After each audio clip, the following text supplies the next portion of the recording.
So a lot of us, when we started to get older in our early 20s, we said, well, we want to be recognized as young adult actors, and not adult actors, but so basically, a lot of us kind of jumped ship and found different agencies. Now through these talent agency, which is, and I have an agent for voice and I have an agent for film and television, and I'd say 98% of the voice. So yeah, I still struggle. Well, what do you mean? You changed, right? Yeah, I've changed once. My first agent was Bruce Ward at 21st Century. He was the very first agent in Vancouver. And he was a big theater guy. And the reason why I got signed on with him when I moved out here in '98 was because I trained, just for a second, I forgot where I was. I was about to say I trained here at the University of Alberta. That was last week. I trained at the U of A, and he saw that credential and went, oh, so you're a trained actor, that's good, let's bring you on board. And I said to him, you know, I do these voices between. Anything we can do about that? And here we are, you know, 9 years later. But he retired 2 years ago, and so I had a choice. I had a choice between sort of the big three, which characters, Lucas and LLA, and it was just a matter of meeting with the agents and sort of seeing who I jive best with.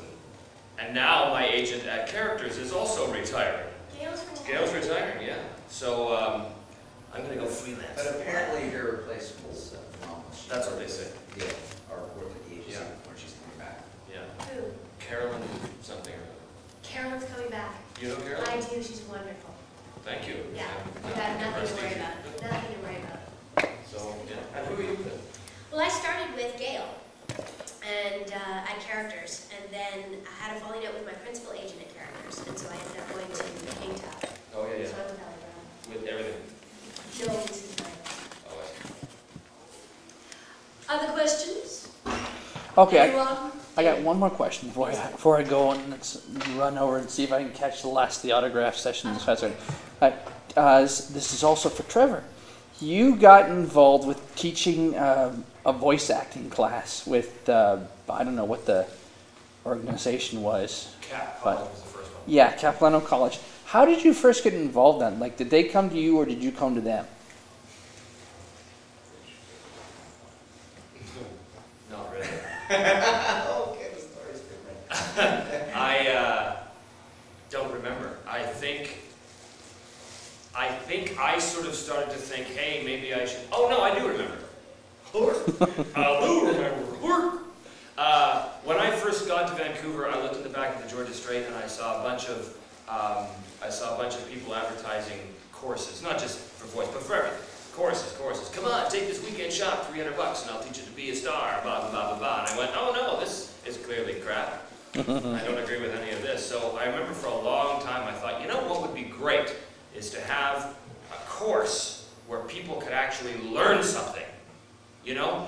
So at the same time that I was thinking I should start teaching, Cap College actually was saying, you know, we're trying to get this voice thing started up again, and through my agent Bruce, he knew people, and basically I just called him up and said, thinking about doing this. And I said, okay, what do you got? So my whole curriculum, and that was a 10-week course too, that first one. So that was pretty intense, but my whole thing was I wanted to teach a course that taught everything I wish I knew when I started and didn't. And now I teach variations of that course in Vancouver Film School. I teach full-time acting students there.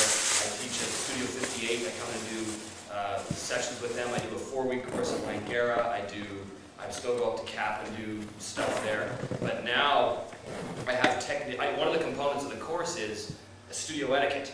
In other words, how to behave in a studio, how to deal with a microphone, how to remember to bring your empty coffee cup out of the studio when you leave, right? Things like this. And the technicians have all said to me, thank you so much for that.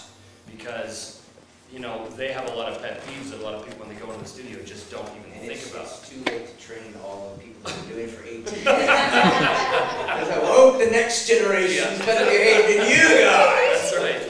So but it's, yeah, so I just started teaching all around the city, and next thing I knew, I had all these people coming up and saying, oh, well, I hear you, and now I do coaching, and I've got a studio in my own house now, and I'm starting to do, like, demos for people and stuff, so it's... And let's the podcast again. The podcast, yes, on TrevorDeval.com.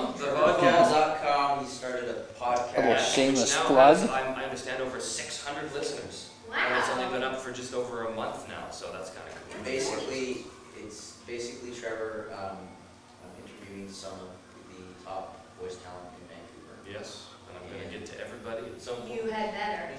And it's good, actually, for people who are really interested in how the industry, and getting an insider's point of view, I mean, these panels are great too, but listen to those podcasts because you're getting a lot of information about